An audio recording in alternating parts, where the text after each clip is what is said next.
Why are Japanese motorcycle dealers practically giving bikes away? Something clearly went wrong. And it isn't just poor sales figures. From entry-level cruisers all the way to premium baggers, these machines are being unloaded in bulk. Are they unreliable, outdated, or simply misunderstood? Stick around, because the final bike on this list is going to shock you. Number 10. Honda Shadow Phantom. Honda marketed the Shadow Phantom as the dark and brooding cruiser, a bike wrapped in matte black with minimal chrome, built to radiate stealthy urban menace. Classic cruiser ergonomics, low seat forward foot controls, and a relaxed handlebar sweep were packaged into a moody, stripped-down look meant to ooze attitude. Beneath that is a liquid-cooled V-twin displacing 725 cubic centimeters, producing about 44 horsepower and 47 pound-feet of torque. At 54 to 9 pounds, it feels inviting around town, but as speed climbs, its shortcomings appear. Throttle response underwhelms, braking relies on the rear drum with no ABS, and suspension travel is limited, causing harsh jolts over rough pavement. Compared with more modern mid-sized cruisers which offer stronger damping, better braking, and improved cornering, the Phantom feels stuck behind the times. Dealers tried deep discounts and 0% deals to move them, but buyers often opted for machines with more engaging personalities, like Suzuki's Boulevard M50 with its shaft drive reliability or Kawasaki's Vulcan S, with its adjustable ergonomics. Riders on forums summed it up bluntly: it looks mean but rides dull, while others complained about the antique-feeling drum brake. Even Honda's bulletproof reliability couldn't make up for the uninspiring ride. When style gets prioritized over substance, a cruiser risks being nothing more than dark paint. Number 9. Suzuki Boulevard M50. Suzuki introduced the Boulevard M50 as a sporty middleweight cruiser, mixing muscle-inspired styling with practical touches. A teardrop tank-exposed frame and sculpted side panels gave off performance vibes, while a shaft drive and stepped seat suggested low-maintenance ownership with weekend comfort. Powering it is a liquid-cooled V-twin displacing 805 cubic centimeters, producing about 53 horsepower and 50 pound-feet of torque. At 93 pounds, its ride feels stiff on imperfect pavement, and early fuel-injected versions suffered from inconsistent throttle mapping, leaving riders struggling for smooth delivery. Shoppers soon realized the promised sport and cruiser combination never quite materialized. Its heavy chassis resisted quick flicks, and throttle quirks shook confidence.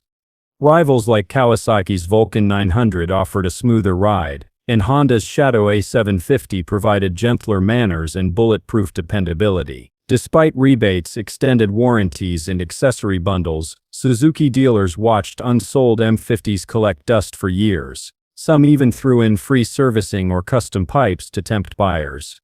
Yet most reviewers admitted while the M50 looked good, it lacked the engaging ride they expected. And when reliability issues join mediocre comfort, no styling flourish can save the day. Even bold designs need a solid core, which the M50 never nailed.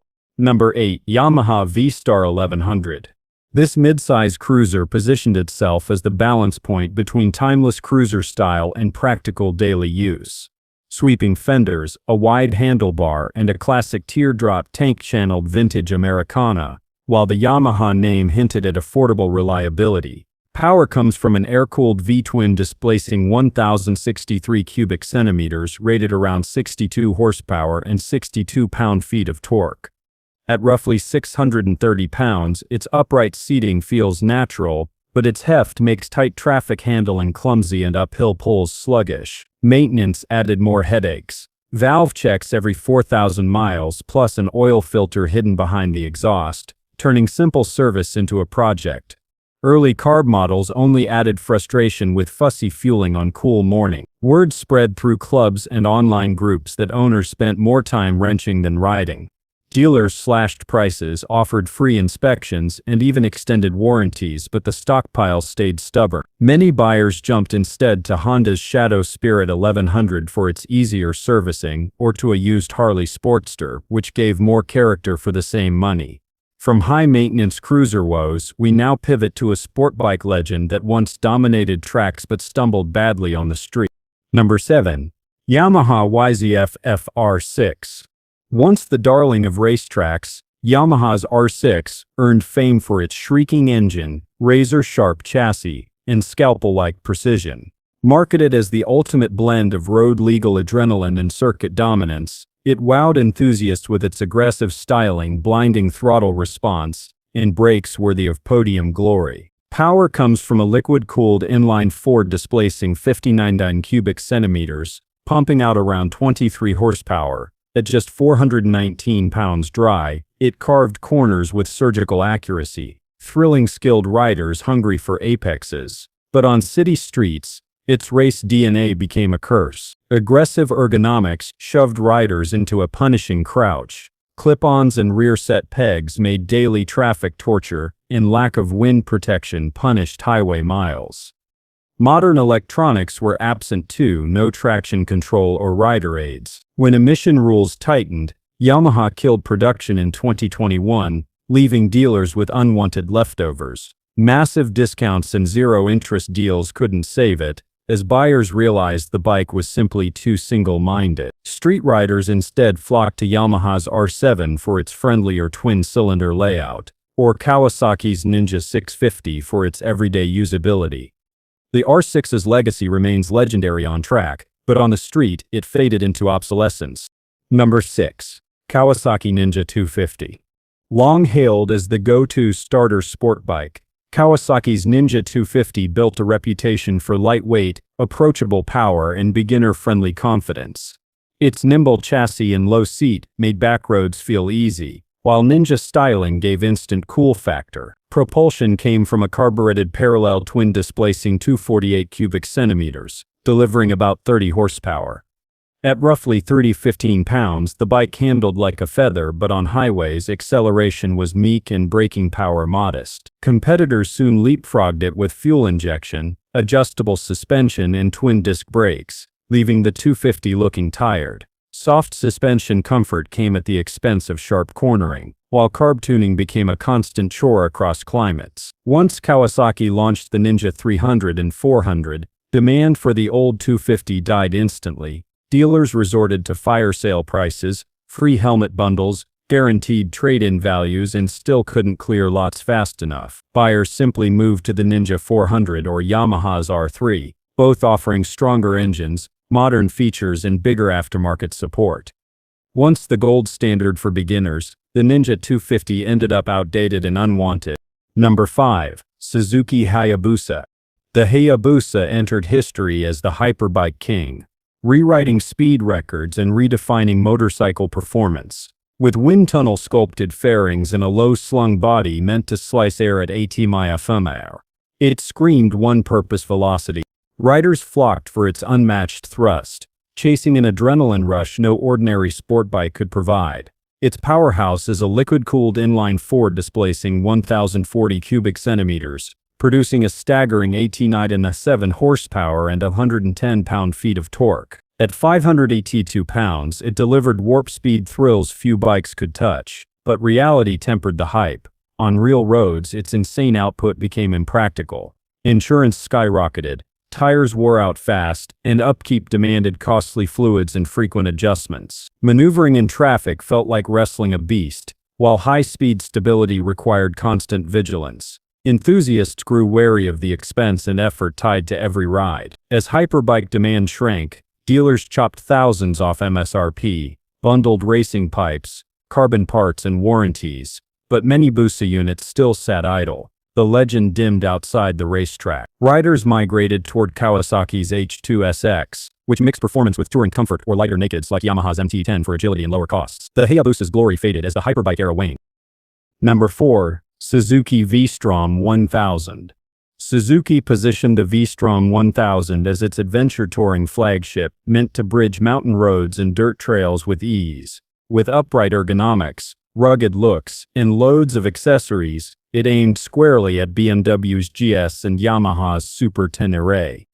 On paper it looked solid, a liquid-cooled 90 GV twin displacing 1,037 cubic centimeters delivered 99 horsepower and 75 pound-feet of torque through a 6-speed gearbox and slipper clutch. A twin-spar aluminum frame and wet weight of 503 pounds promised balance, while later models added ABS, traction control and adjustable suspension.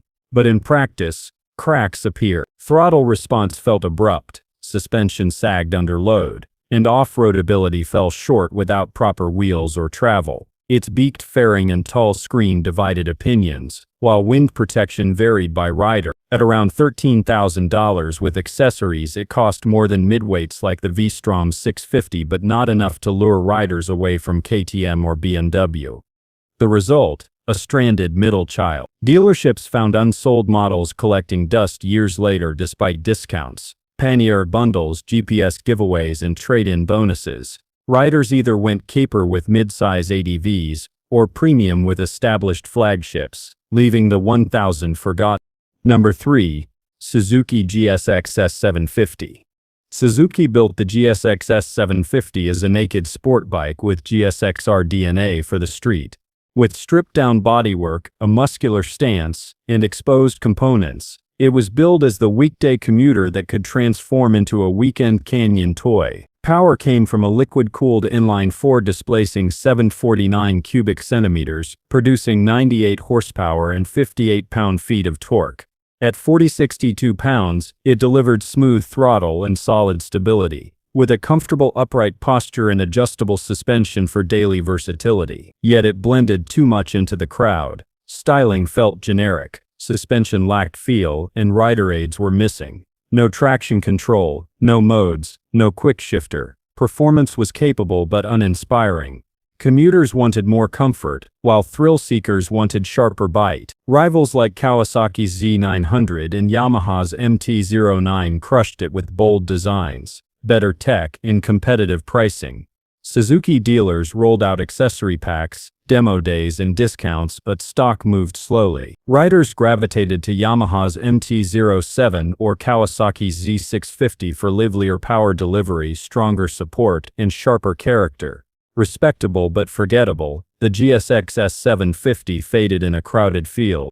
Number 2. Honda CTX 700. Honda tried to reinvent the urban cruiser with the CTX 700. Pairing quirky angular styling with relaxed feet-forward ergonomics and an optional dual-clutch transmission for automatic shifting. With broad bars and a stepped seat, it promised comfort and commuter-friendly confidence, while the digital display added modern flavor. Power came from a liquid-cooled parallel twin displacing 670 cubic centimeters, putting out 47 horsepower and 50 pound-feet of torque. At 408 pounds, it sat comfortably, but the scooter-like feel stripped away the raw punch cruiser fans expect. Its odd styling divided opinions, and the DCT shifted so early it sapped fun from acceleration. Reviewers likened its ride to a commuter scooter rather than a true motorcycle. Dealers ended up drowning in stock, offering heavy rebates, zero-interest financing, and bundles with racks, grips, and touring gear. Still, buyers dismissed it as soulless. Today, those wanting seamless shifting pick Honda's NC750 with its touring edge, while cruiser purists lean toward the Rebel 500 for genuine character. The CTX 700, despite its friendliness, ultimately failed to convince. Number 1. Kawasaki Vulcan S. Kawasaki reimagined beginner-friendly cruising by dropping the Ninja 650's parallel twin into a custom frame with ErgoFit adjustability. Wide bars, mid-mounted pegs, and adaptable seat setups allowed riders of all sizes to tailor the bike, making it accessible for both rookies and veterans. On paper, it promised the perfect marriage of sport bike pedigree and cruiser comfort. Its liquid-cooled parallel twin displaces 6409 cubic centimeters, pushing out 61 horsepower and 46 pound-feet of torque. Weighing 408 pounds, it delivers smooth power and confidence-inspiring handling, but lacks the visceral rumble that defines cruisers. Enthusiasts found it refined yet soulless, too tame for sport riders, too clinical for cruiser fans. Dealers responded with massive incentives, thousands off MSRP, 0% financing, and bundles with bags, windscreens, and maintenance perks. Even extended test rides failed to sway hesitant buyers, who instead gravitated toward Honda's Rebel 500 for its genuine cruiser feel or used Harley Sportsters for authenticity and heritage.